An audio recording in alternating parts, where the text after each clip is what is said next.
Depois da decisão tomada pelos apóstolos e anciãos em Jerusalém acerca do requisito da circuncisão para os cristãos gentios, que tinha sido uma questão que os anciãos da congregação de Antioquia haviam encaminhado para eles, devido às razões que apresentamos no vídeo anterior com o mesmo tema, o apóstolo Paulo retornou à sua congregação em Antioquia, na Síria. Então, algum tempo depois desses acontecimentos, mas ainda por volta do ano 50 da Era Comum, Paulo deixou a cidade de Antioquia e partiu em sua segunda viagem missionária com seu novo companheiro, Silas, de acordo com o relato de Atos 15, versículo 40. Ao viajarem pelas cidades, transmitiam aos irmãos as decisões tomadas pelos apóstolos e anciãos em Jerusalém para que obedecessem a esses decretos, conforme Atos 16, versículo 4. As congregações nas cidades visitadas por Paulo e Silas eram predominantemente constituídas de cristãos gentios incircuncisos. Portanto, a carta que os apóstolos e anciãos em Jerusalém tinham enviado especificamente para a congregação de Antioquia, na Síria, era também proveitosa para eles. Em Listra, Paulo expressou o desejo que Timóteo, um jovem cristão daquele lugar, o acompanhasse pelo resto da viagem. Assim, ele o circuncidou por causa dos judeus daqueles lugares, pois todos sabiam que o seu pai, ou seja, o de Timóteo, era grego, de acordo com Atos 16, versículos de 1 ao 3. Mas por que Paulo achou necessário circuncidar Timóteo, quando pouco tempo antes havia sido decidido que a circuncisão não era obrigatória para os gentios?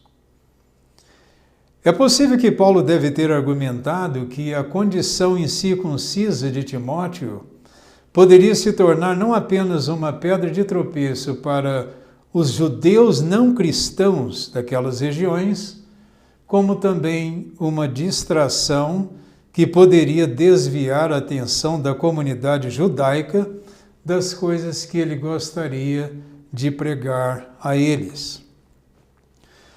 Tanto ele como Timóteo sabiam que nem a circuncisão, nem a incircuncisão são de valor algum para assegurar a salvação do homem, quer seja judeu, quer seja gentio. Ainda assim, eles estavam dispostos a fazer todas as coisas pela causa das boas novas, ou do Evangelho, de acordo com Gálatas 5, versículo 6 e capítulo 6, versículo 15. Em sua primeira carta aos irmãos em Corinto, escrita durante a sua terceira viagem missionária, Paulo explicou: pois embora eu seja livre com relação a todos, eu me fiz escravo de todos para ganhar o maior número possível de pessoas. Para os judeus me tornei como judeu para ganhar os judeus. Para os debaixo de lei, me tornei como o debaixo de lei, embora eu mesmo não esteja debaixo de lei, para ganhar os debaixo de lei. Para os sem lei, ou seja, os gentios, me tornei como sem lei, embora eu não esteja sem lei para com Deus, mas esteja debaixo de lei para com Cristo, para ganhar os sem lei. Para os fracos, me tornei fraco, para ganhar os fracos. Eu me tornei todas as coisas para pessoas de todo tipo, para de todos os modos possíveis salvar alguns. Mas faço tudo pela causa das boas novas, para compartilhá-las com outros. Essas são as palavras do apóstolo em 1 Coríntios, capítulo 9, versículos 19 ao 23. Embora as palavras de Paulo não deixem dúvida de que ele era abnegado em seu esforço sincero de compartilhar as boas novas com outros fora da congregação, ele se recusava terminantemente a se submeter aos caprichos daqueles que, dentro da congregação, insistiam para que ele e os outros fizessem coisas que Deus não mais requer dos seus servos.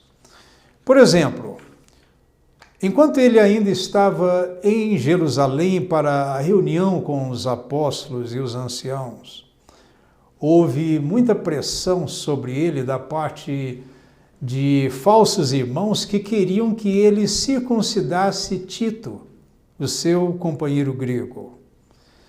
Será que Paulo cedeu às exigências deles naquela ocasião?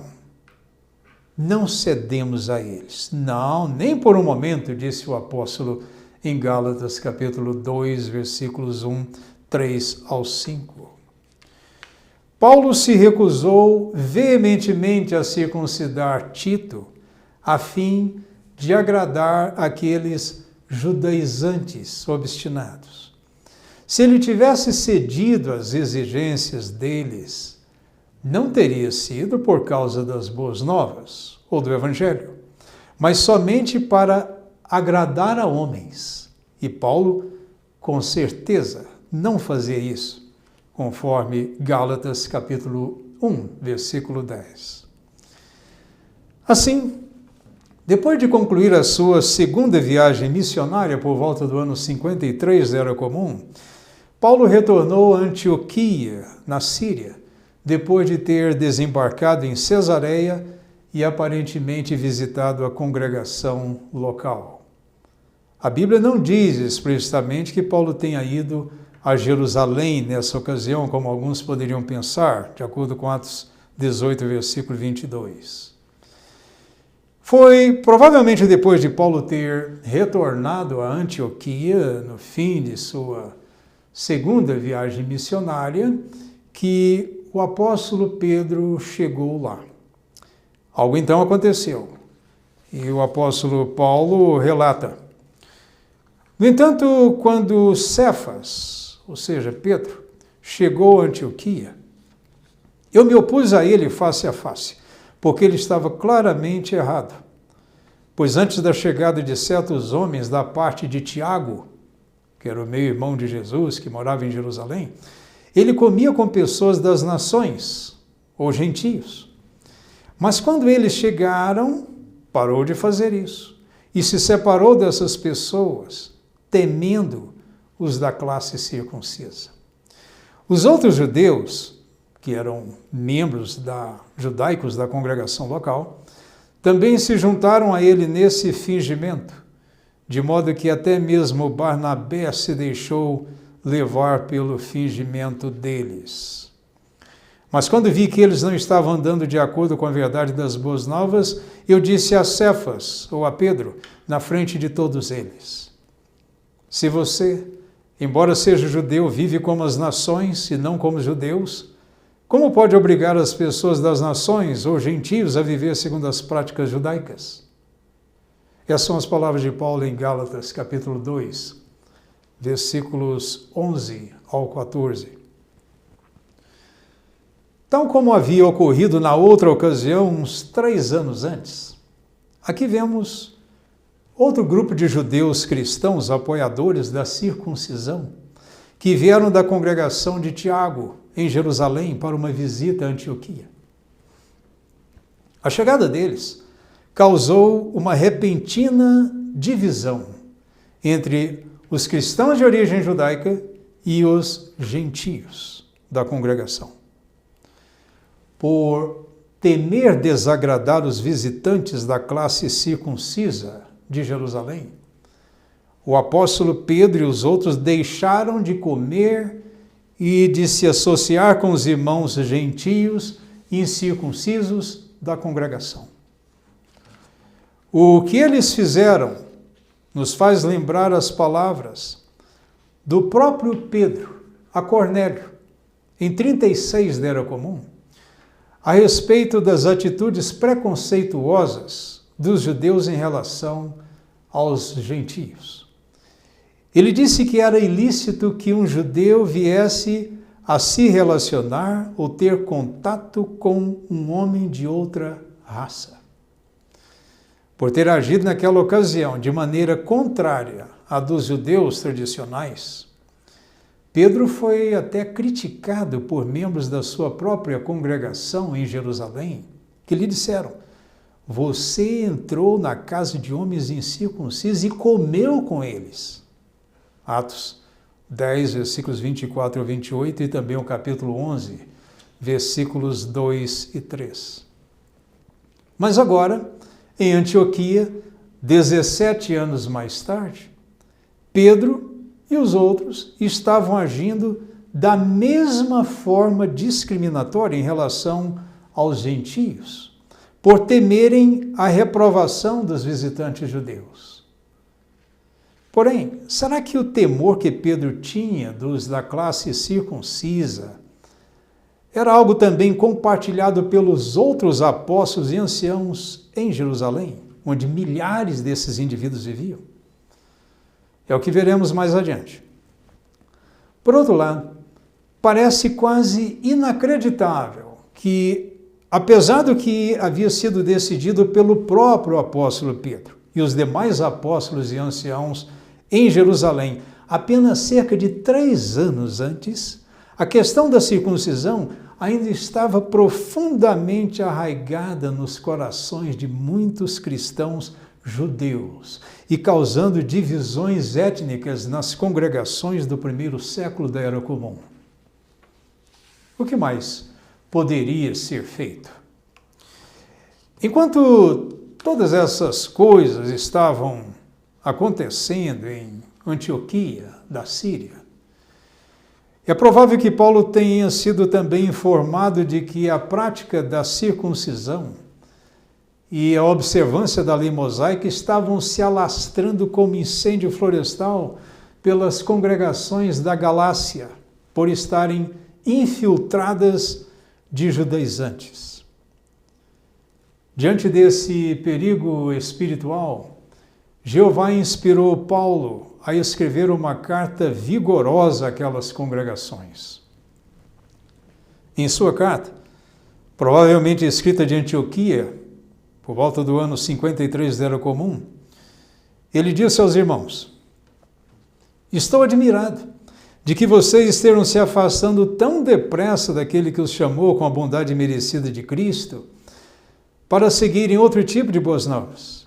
Não que haja outras boas novas, mas há alguns judaizantes que estão perturbando vocês e querendo distorcer as boas novas a respeito do Cristo. No entanto, mesmo que um de nós, ou um anjo do céu, lhes declare como boas novas algo além das boas novas que lhes declaramos, que ele seja amaldiçoado. Como acabamos de dizer, digo agora novamente: quem quer que esteja lhes declarando como boas novas algo além daquilo que vocês aceitaram, seja amaldiçoado. Palavras de Paulo em Gálatas, capítulo 1, versículos 6 ao 9. Ele também lhes disse que o homem é declarado justo não por obras exigidas por lei, mas apenas por meio da fé em Jesus Cristo. Portanto, depositamos a nossa fé em Cristo Jesus para sermos declarados justos pela fé em Cristo e não por obras exigidas por lei, pois ninguém será declarado justo por obras exigidas por lei, disse Paulo em Gálatas 2, versículo 16. Ele explicou que eles estavam agindo de modo insensato ao se sujeitarem à má influência dos judaizantes, de acordo com Gálatas 3, versículo 1. E no versículo 10 do mesmo capítulo, ele argumentou que todos os que confiam em obras exigidas por lei estão sob maldição, pois está escrito: maldito é todo aquele que não continua em todas as coisas escritas no rolo da lei, deixando de fazê-las. Em outras palavras, não seria suficiente guardar apenas um mandamento da lei. A obrigação é guardar todos eles. De outro modo, a pessoa não receberá nenhuma bênção ou recompensa. Todavia, o problema é que nenhum humano imperfeito jamais seria capaz de guardar todos os mandamentos da lei mosaica sem falhar alguma vez. Por isso, a maldição que paira sobre a cabeça de todos por não conseguirem guardar todos os mandamentos da lei de modo perfeito é a morte. Felizmente, Jesus nos livrou dessa maldição, conforme Gálatas 3, versículo 13. Paulo instou aos Gálatas para que não se deixassem submeter novamente a um jugo de escravidão, conforme Gálatas 5, versículo 1. Ele também os advertiu no versículo 3 que todo aquele que se submete à circuncisão está sob a obrigação de cumprir toda a lei mosaica. Daí, acrescentou, no versículo 4, vocês que tentam ser declarados justos por meio de lei, estão separados de Cristo, excluíram-se da bondade merecida dele. Tentar obter a salvação, ou ser declarado justo diante de Deus, por meio da observância da lei mosaica, equivale a rejeitar o sacrifício expiatório de Cristo em nosso favor, o que nos separaria dele e de sua bondade imerecida. Concernente aos judaizantes que os desencaminhavam, Paulo escreveu: aqueles que querem causar uma boa impressão segundo padrões humanos, ou literalmente mostrar uma boa aparência na carne, são os que tentam obrigar vocês a ser circuncidados. E eles fazem isso só para não serem perseguidos por causa da estaca do Cristo.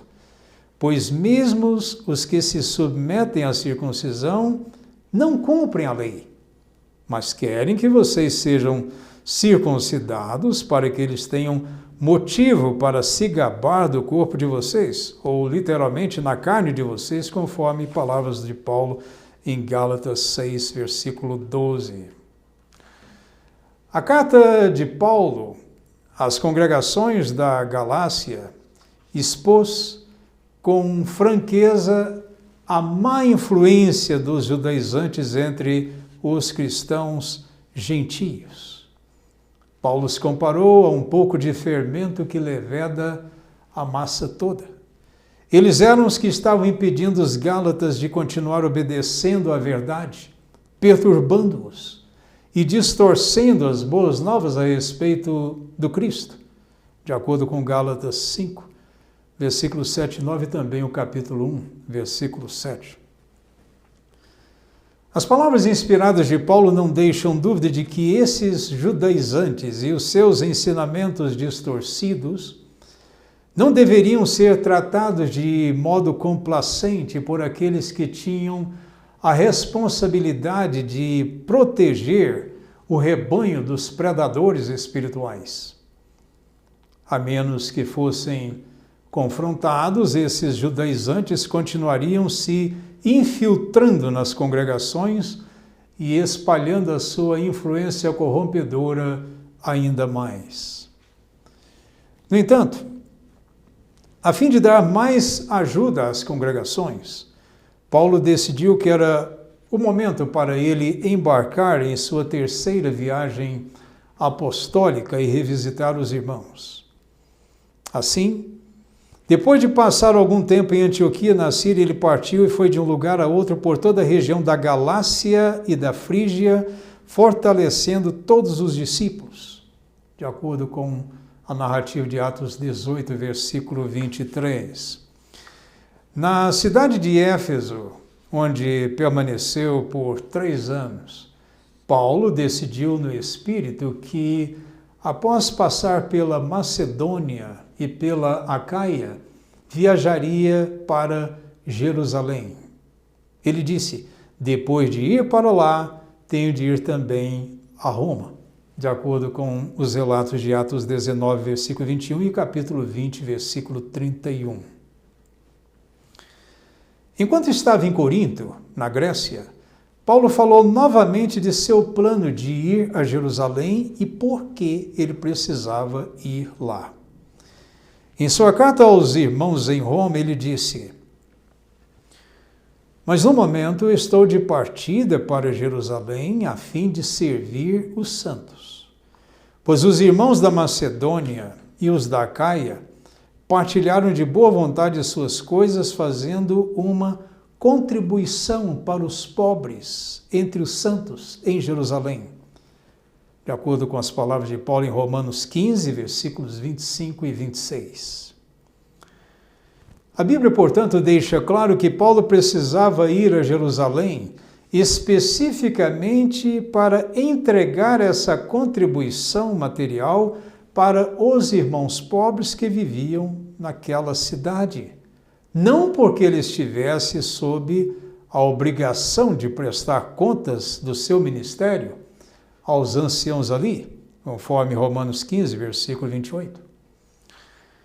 Em sua carta inspirada aos Romanos, que ele escreveu de Corinto, por volta de 56 ou 57 da Era Comum, Paulo abordou a questão da circuncisão e da observância da lei mosaica. Entre outras coisas, ele disse que, de fato, a circuncisão só tem valor se você guarda a lei. Mas se você é transgressor da lei, a sua circuncisão se tornou incircuncisão. Romanos capítulo 2, versículo 25. Você precisa guardar ou obedecer a todos os mandamentos da lei. Mas se você violar qualquer um deles, a sua circuncisão perde todo o seu valor. Em Romanos 2, versículos 28 e 29, ele argumentou que o que realmente importa para Deus é a circuncisão do coração, não a da carne. Ele também mostrou que é como dádiva que somos declarados justos pelo resgate pago por Cristo Jesus, conforme Romanos 3, versículo 24. Daí perguntou: onde está então o motivo para se orgulhar? Foi eliminado. Por meio de que lei? A das obras?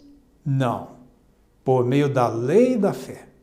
Pois nós concluímos que o homem é declarado justo pela fé, sem depender de obras exigidas por lei. Palavras de Paulo em Romanos 3, 27 e 28. Ele então concluiu no versículo 30 que Deus declarará justos os circuncisos, ou seja, os judeus, em resultado da fé, e os incircuncisos, ou gentios, por meio da sua fé. Paulo admitiu que os judeus tinham zelo por Deus, mas não segundo o conhecimento exato, pois por não conhecerem a justiça de Deus, mas buscarem estabelecer a sua própria, não se sujeitaram à justiça de Deus, porque Cristo é o fim da lei, para que todo aquele que exercer fé possa alcançar a justiça. Disse Paulo em Romanos 10, versículos 2 ao 4. O zelo distorcido dos judeus, evidenciado em seus empenhos mal-sucedidos de guardar a lei mosaica, fez com que estabelecessem a sua própria norma de justiça, em vez de depositarem fé em Jesus Cristo e se sujeitarem à justiça de Deus. Portanto, com base no que consideramos até agora, o apóstolo Paulo não minimizava o perigo espiritual que os judaizantes e os apoiadores da circuncisão representavam para as congregações cristãs em todos os lugares. Em suas viagens, Paulo não poupava esforços para neutralizar a influência corrompedora deles entre o povo de Deus e não agia de modo complacente para com aqueles que, com conversa suave e bajulação, seduzem o coração dos ingênuos, conforme as suas palavras em Romanos 16, versículo 18. Apesar de alguns se apresentarem como tendo bastante zelo pela lei mosaica, Paulo corajosamente expunha a futilidade dos seus empenhos e destacava o valor superior do sacrifício resgatador de Cristo para nos purificar dos nossos pecados, bem como a necessidade que todos temos de aceitá-lo como dádiva de Deus.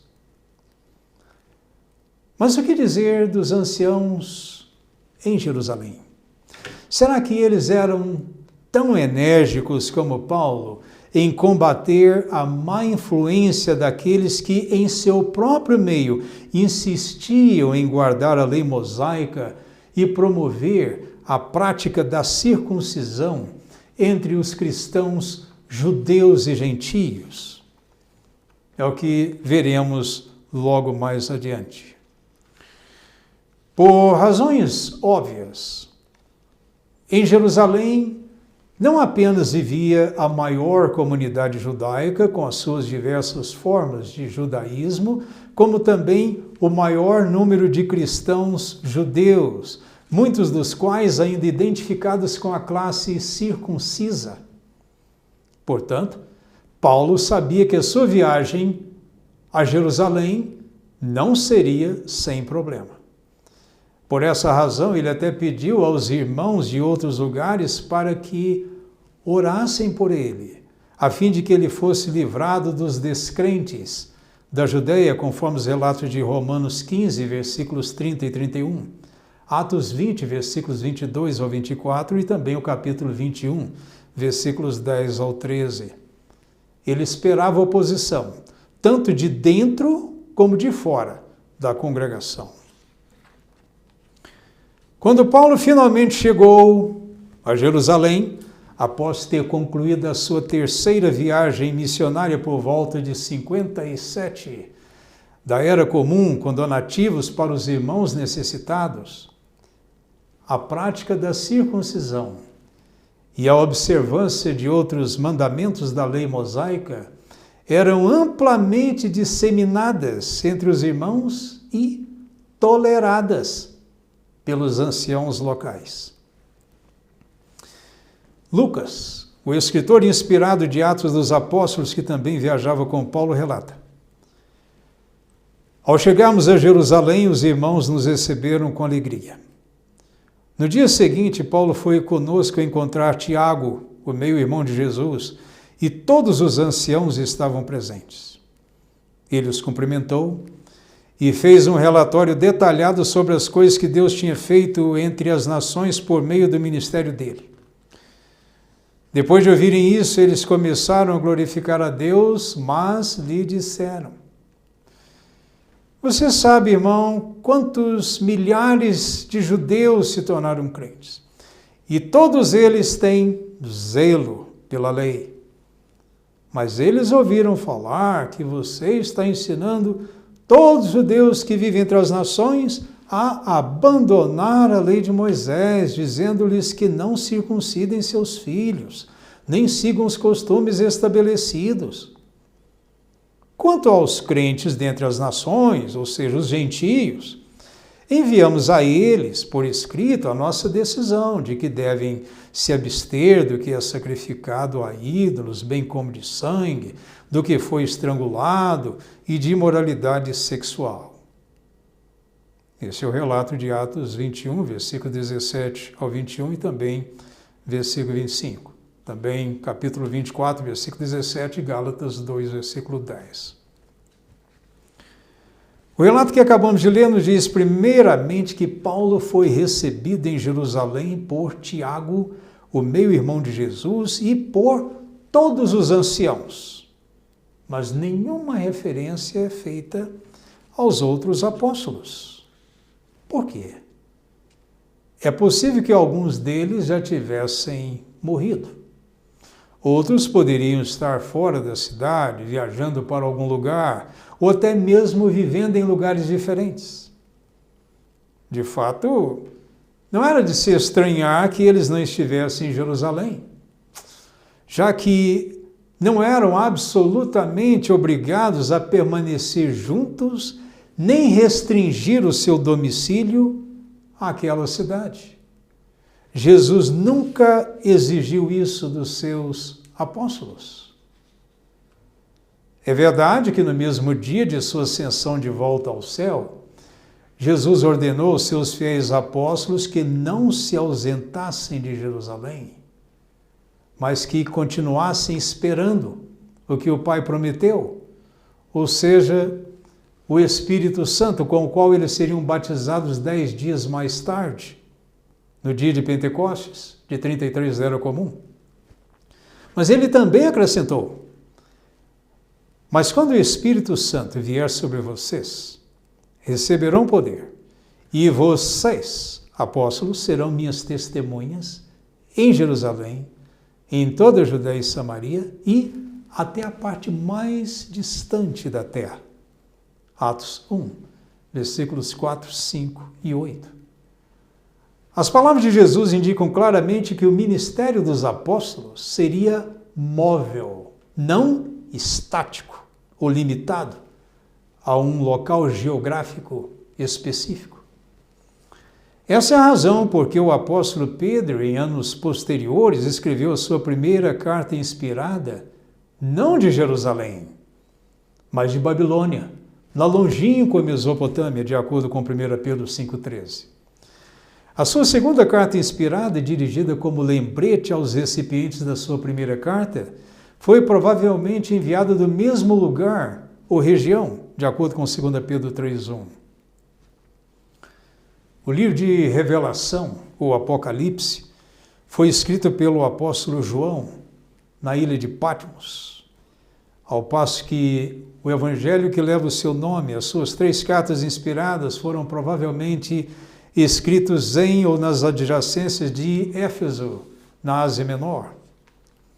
Isso constitui evidência adicional de que não havia algo como um corpo governante fixo, constituído de apóstolos, com sede em Jerusalém ou em qualquer outro lugar.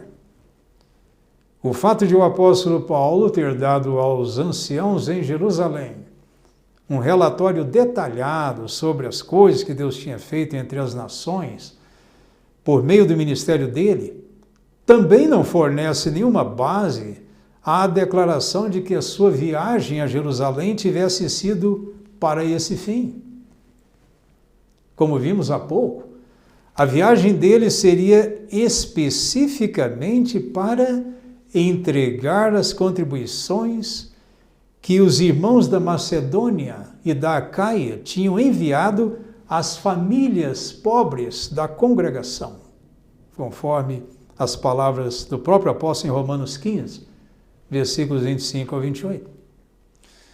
No entanto, seria apenas natural que, ao se encontrar com os superintendentes ou anciãos locais da congregação em Jerusalém, em cujas mãos a contribuição foi pessoalmente entregue, Paulo também os cumprimentasse fraternalmente e espontaneamente lhes contasse todas as experiências espiritualmente edificantes que teve em suas viagens apostólicas.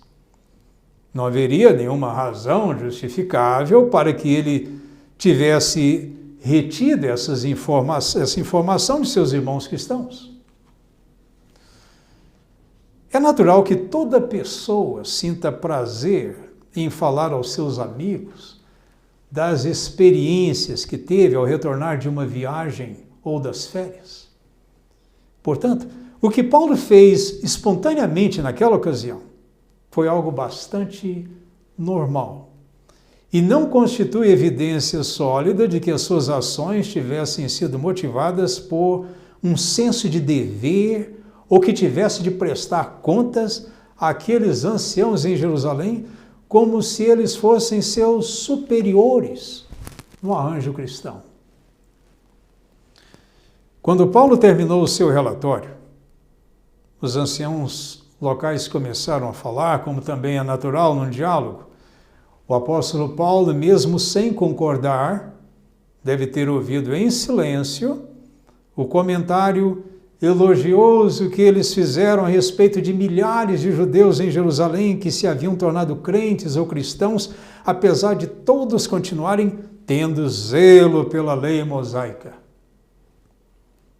Paulo deve também ter se perguntado por que Tiago e os outros anciãos em Jerusalém ainda não haviam raciocinado mais vigorosamente à base das Escrituras com esses judeus locais que se haviam convertido acerca da futilidade de sua observância da lei. A negligência dos anciãos de Jerusalém em fazer isso era uma das razões por que o número de judaizantes havia crescido tanto nas congregações gentias. Não era de admirar que Jerusalém havia se tornado um destacado, senão o mais importante ponto de origem, de onde partiam grupos de judaizantes que se infiltravam nas congregações gentias e distorciam as boas novas ou o evangelho que Paulo pregava a elas, de acordo com Gálatas 1, versículos 7 e 8. Na reunião, os anciãos de Jerusalém também disseram a Paulo que esses judeus locais que se haviam convertido tinham ouvido um boato que Paulo estava ensinando outros judeus que viviam em territórios gentios e dizendo a eles que deviam abandonar ou apostatar-se da lei de Moisés e não circuncidar os seus filhos. Esses judeus cristãos, apoiadores da circuncisão, tinham ficado chocados de que Paulo pudesse estar ensinando tais coisas. E os anciãos em Jerusalém estavam preocupados com a reação deles quando soubessem que Paulo estava na cidade. Por isso lhe perguntaram: o que devemos fazer então a respeito disso? Eles certamente ficarão sabendo que você chegou. Atos, capítulo 21, versículo 22.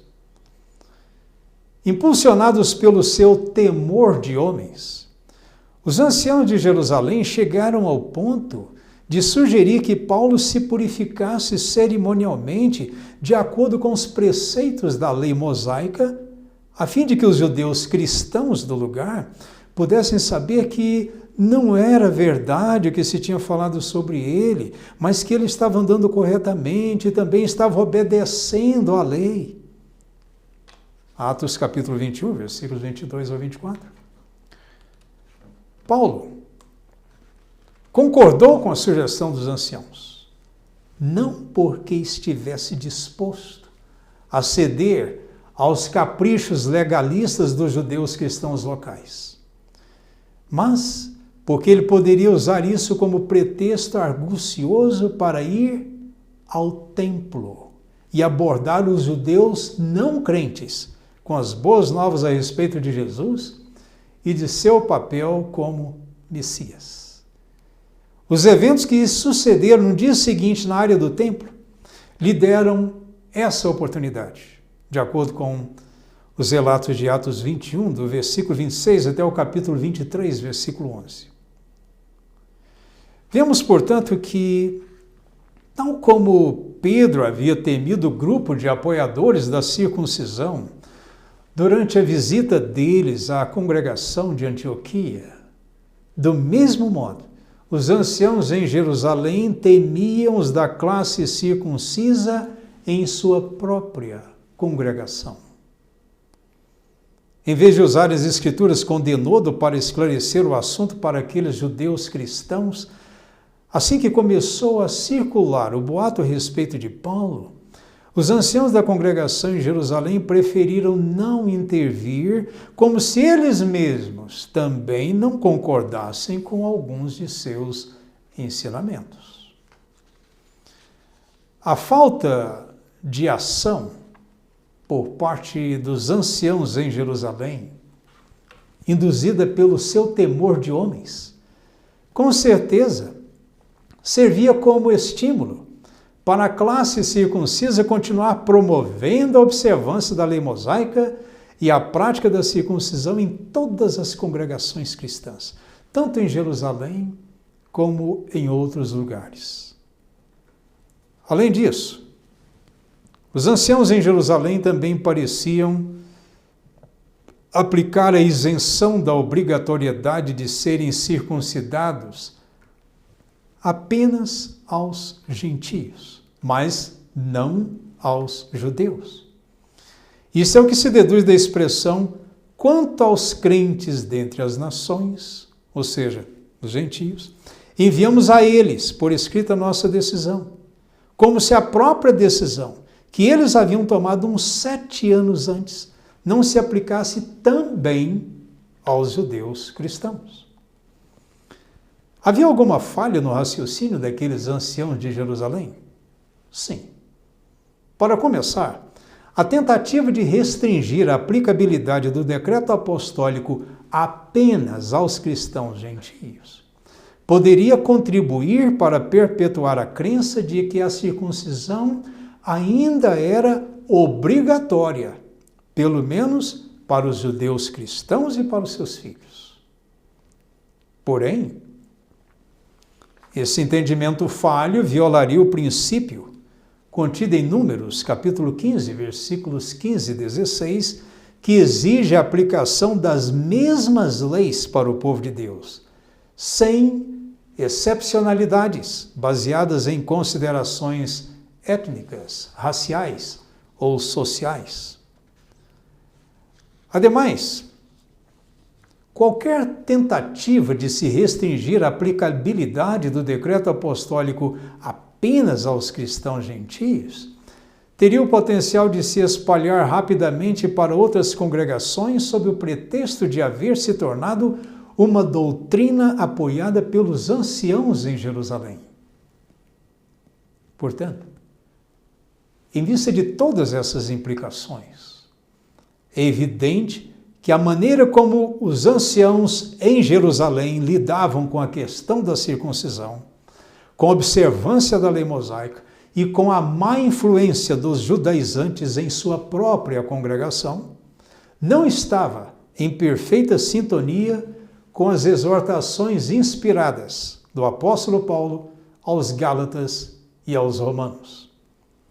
No que diz respeito a todas essas questões, Paulo e os anciãos de Jerusalém estavam bem distantes entre si e seguindo direções opostas. Porém, qual era a direção certa? Vejamos. Se os anciãos em Jerusalém tivessem sido realmente designados como corpo governante de todos os cristãos do primeiro século da Era Comum, com autoridade exclusiva dada por Deus para administrar, tomar decisões, ensinar e resolver questões doutrinárias para todas as congregações, então o apóstolo Paulo não teria escolha, senão aceitar a forma complacente com que eles lidavam com os judaizantes na congregação, bem como a aprovação tácita que davam à observância da lei mosaica e à prática da circuncisão entre os judeus cristãos. Além disso, se os anciãos em Jerusalém fossem, de fato, o canal exclusivo através do qual Deus alimentava espiritualmente e dirigia o seu povo naquele tempo, a conclusão lógica a que chegaríamos é que esses anciãos teriam sido também os únicos que Jeová inspiraria para fornecer alimento espiritual e instrução às congregações. Isso significa que a nenhuma outra pessoa teria sido confiada essa responsabilidade, nem mesmo ao apóstolo Paulo. Somente os membros do suposto corpo governante em Jerusalém teriam tido essa prerrogativa. No entanto, é isso que as Escrituras inspiradas nos ensinam e revelam. Deixemos que os fatos falem por si mesmos. Alguns opinam que o Evangelho do apóstolo Mateus tenha sido o primeiro livro inspirado das escrituras gregas cristãs ou o Novo Testamento, embora não seja possível determinar a data de sua escrita. Podemos ter certeza apenas de uma coisa, que ele foi escrito em algum tempo antes da destruição de Jerusalém em 70 da Era Comum. De fato, a maioria dos eruditos acredita que o Evangelho de Marcos tenha sido escrito antes do de Mateus. Dos 27 livros inspirados das escrituras gregas, o apóstolo Paulo escreveu 14, ou quase 52% do total. O primeiro livro que ele escreveu sob inspiração foi 1 aos Tessalonicenses, por volta do ano 51 da Era Comum, seguido de 2 Tessalonicenses, escrito por volta de 52 da Era Comum. Esses dois livros foram escritos de Corinto, na Grécia, durante a sua segunda viagem apostólica. Antes de embarcar em sua terceira viagem apostólica, Paulo escreveu a sua carta aos Gálatas, provavelmente por volta do ano 53 da Era Comum, enquanto estava em Antioquia, na Síria. Depois, durante a sua terceira viagem apostólica, Paulo escreveu a sua primeira carta aos Coríntios, por volta do ano 56 da Era Comum, de Éfeso, na Ásia Menor, seguida de 2 aos Coríntios, ainda por volta do mesmo ano de 56 da Era Comum, da Macedônia.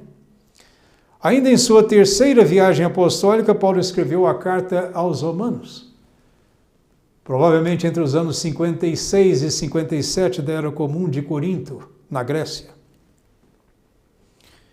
Esses 6 livros que o Espírito de Jeová Deus inspirou Paulo a escrever até o fim de sua terceira viagem apostólica contém uma abundância de genuíno alimento espiritual para todas as congregações.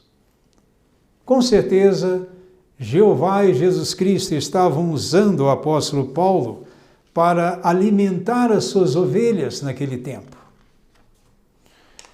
Por outro lado, não há nenhuma evidência de que, nesse tempo, os anciãos em Jerusalém estivessem também sendo inspirados e usados por Jeová para fornecer esse tipo de alimento espiritual às congregações.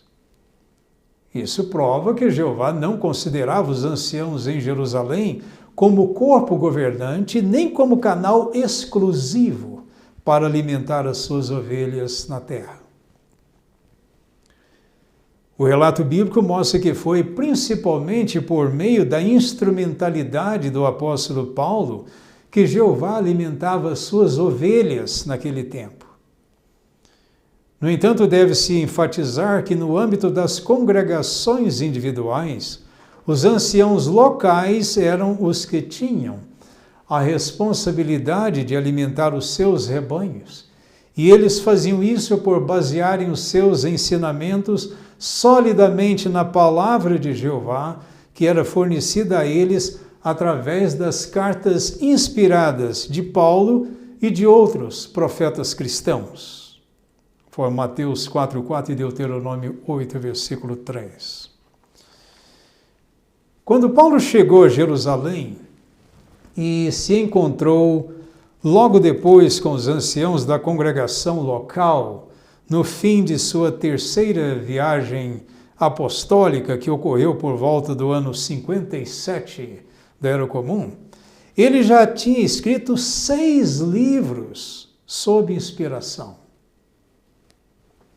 Será que os anciãos de Jerusalém estavam familiarizados com todo o conteúdo dos livros inspirados de Paulo? Não sabemos ao certo, mas é evidente que eles devem ter, pelo menos, ouvido falar a respeito desses livros.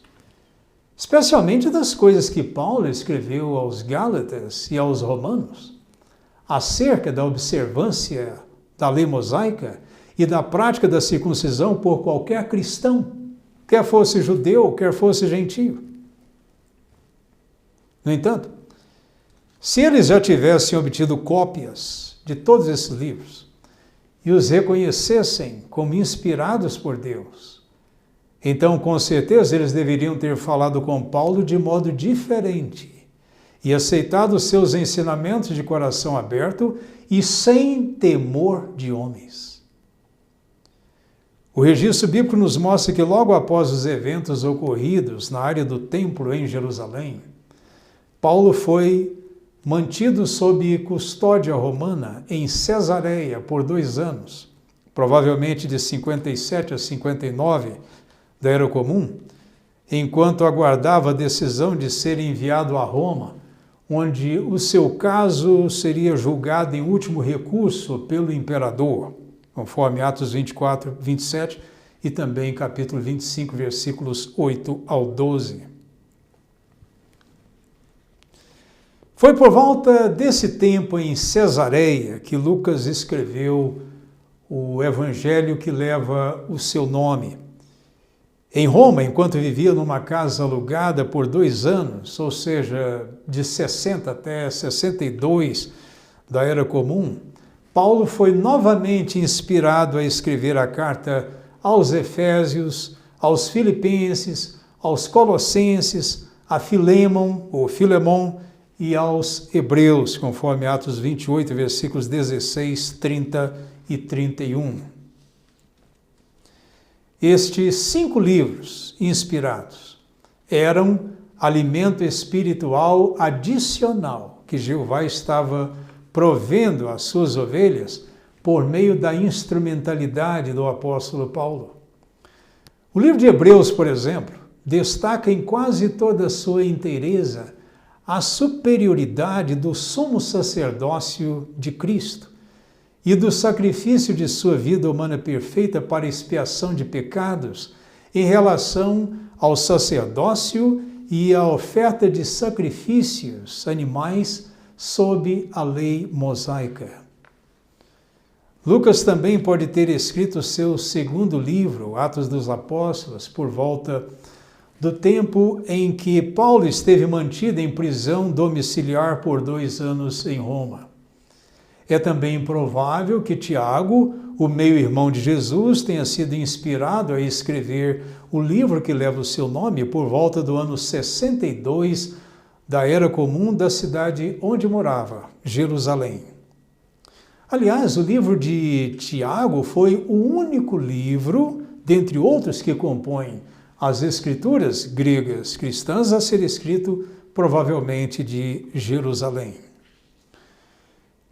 Quando Paulo foi liberto da prisão em Roma, por volta do ano 62 da Era Comum, ele foi novamente inspirado a escrever os livros de 1 Timóteo e Tito.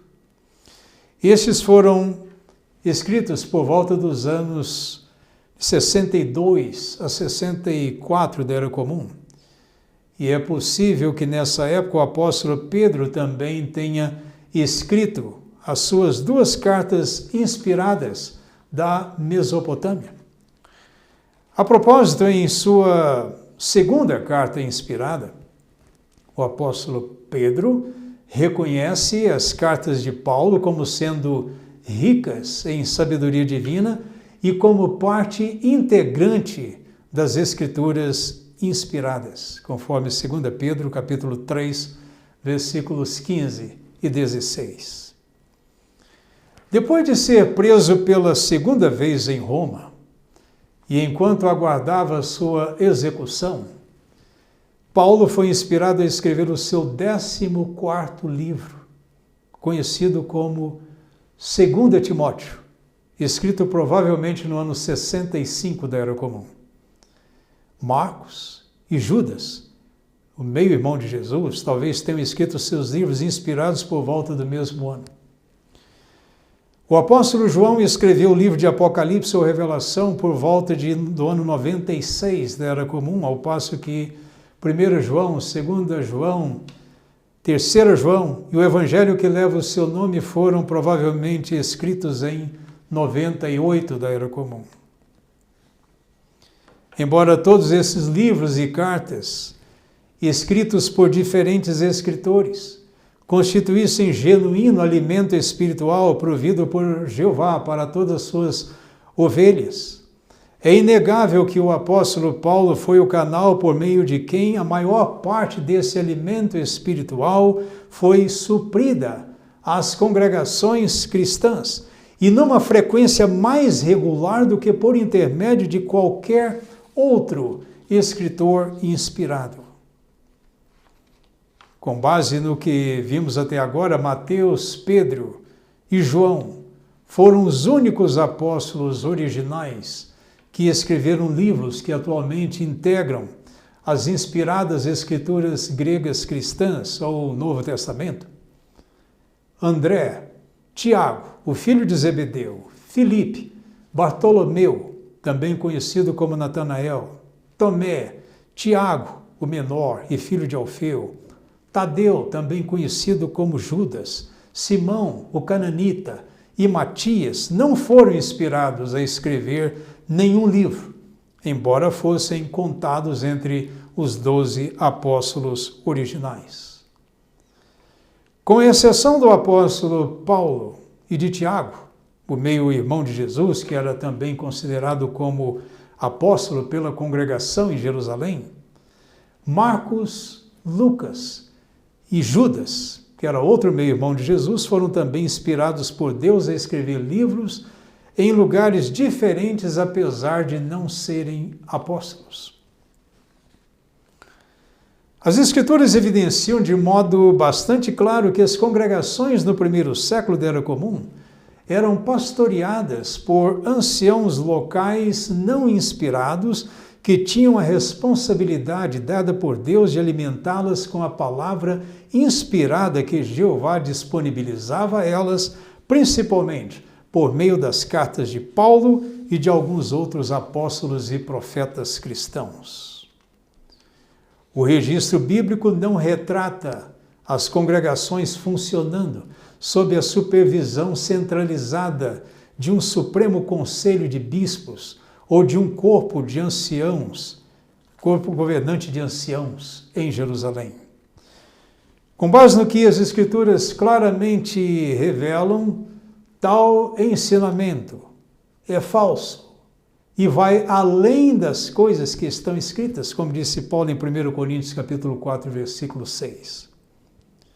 De fato, mesmo depois da dissolução da congregação em Jerusalém, por força da destruição da cidade em 70 da Era Comum, as congregações cristãs espalhadas pelo Império Romano continuaram funcionando de maneira independente, não centralizada, sob a supervisão de seus próprios anciãos locais.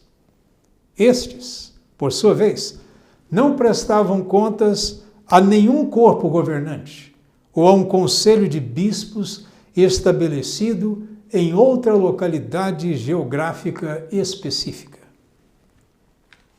Vale também ressaltar que após a destruição de Jerusalém pelos romanos, em 70 da Era Comum, não existe nenhum registro bíblico de que os anciãos responsáveis pela congregação que havia nela tivessem se transferido para outra localidade no Império Romano para retomar a governança centralizada de todas as congregações cristãs daquele tempo, conforme alguns poderiam pensar. Uma prova disso se acha no livro de Apocalipse, que foi escrito uns 26 anos após a destruição de Jerusalém, ou por volta de 96 da Era Comum, pelo último apóstolo sobrevivente, João. Ele começa dizendo que uma voz forte, semelhante ao som de uma trombeta, o ordenou numa visão a enviar um rolo cheio de mensagens às 7 congregações cristãs que haviam na cidade de Esmirna, Éfeso, Esmirna, Pérgamo, Tiatira, Sardes, Filadélfia e Laodiceia. A voz que João ouviu pertencia a Jesus Cristo em seu estado glorificado, e as congregações para as quais ele deveria enviar o rolo estavam localizadas na província romana da Ásia Menor, não muito distante da ilha de Patmos, onde João estivera preso, conforme o relato de Apocalipse capítulo 1, versículos 4, 9 ao 11, também versículos 12 ao 18. O registro inspirado mostra que essas 7 congregações, localizadas em diferentes cidades, eram pastoreadas e supervisionadas pelos seus próprios anciãos locais, não havendo evidência de estarem subordinadas a nenhuma agência externa, tal como um concílio de bispos ou um corpo governante em particular. Se esse tivesse sido o caso, Jesus não teria enviado mensagem diretamente àquelas congregações. Em vez disso, ele teria entrado em contato com o suposto corpo governante ou conselho de bispos para que este pudesse enviar representantes àquelas 7 congregações para resolver quaisquer problemas ou deficiências que tivessem. Mas não foi o que Jesus fez. Por quê? Porque não havia tal coisa como uma autoridade centralizada governando as primitivas congregações cristãs. Embora João fosse o último dos apóstolos originais de Jesus a sobreviver até o fim do primeiro século da Era Comum, não existe nenhuma evidência bíblica de que ele fosse membro de um corpo governante centralizado ou que estivesse atuando na ocasião como seu representante. João nem mesmo escreveu as mensagens para aquelas 7 congregações de sua própria espontaneidade, ou porque ele quisesse intervir em seus assuntos internos e mantê-los debaixo de sua autoridade apostólica. Ao contrário, foi o glorificado Jesus como cabeça da congregação que deu a João aquela ordem específica, conforme Efésios 5, versículo 23, capítulo 1, versículos 22 e 23 e Colossenses capítulo 1, versículo 18. Além disso, em todas as diferentes mensagens que Jesus enviou àquelas 7 congregações, não há uma única linha de correção ou exortação que pudesse ser atribuída à própria pessoa de João, de acordo com Apocalipse do capítulo 2, versículo 1 até o capítulo 3, versículo 22. De modo similar, em todo o conselho e correção que Jesus deu àquelas congregações, ele nunca disse a elas e aos seus respectivos anjos ou anciãos locais que eles deveriam estar em sujeição e buscar orientação de um conselho de bispos ou de um corpo governante externo estabelecido em alguma localidade. Por quê? Simplesmente porque não havia tal coisa no arranjo cristão original baseado na Bíblia para as congregações. A figura de um esquema ou estrutura hierárquica centralizada foi, na verdade, um subproduto da apostasia que começou a se desenvolver a partir do 2º século da Era Comum.